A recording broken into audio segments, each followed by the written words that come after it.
మీ కాళ్ళు మొక్కుతాము. దయచేసి ఎవ్వరు కూడా కాంగ్రెస్ పార్టీకి ఓటు వేయకండి. నిజం అందరినీ వేడుకుంటున్నాము.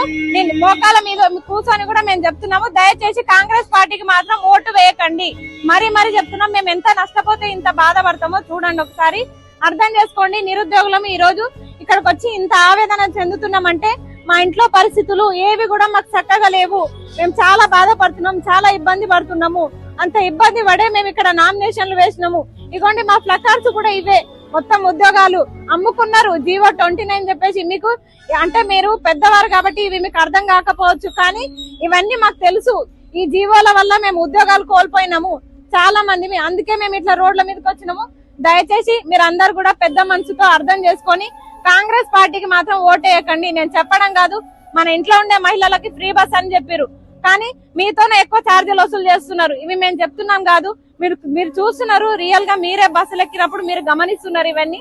దయచేసి ఇవన్నీ మేము చెప్పడం కాదు, ఒకసారి మీరు పెద్దలు గమనించండి. ఎట్టి పరిస్థితుల్లో కాంగ్రెస్ పార్టీకి ఓటేయకండి.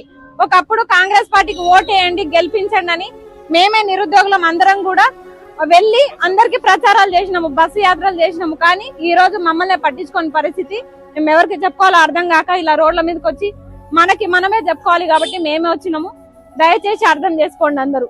మీకు దండం పెడతాం చేతులెత్తి. కాంగ్రెస్ పార్టీకి మాత్రం ఓటేయకండి.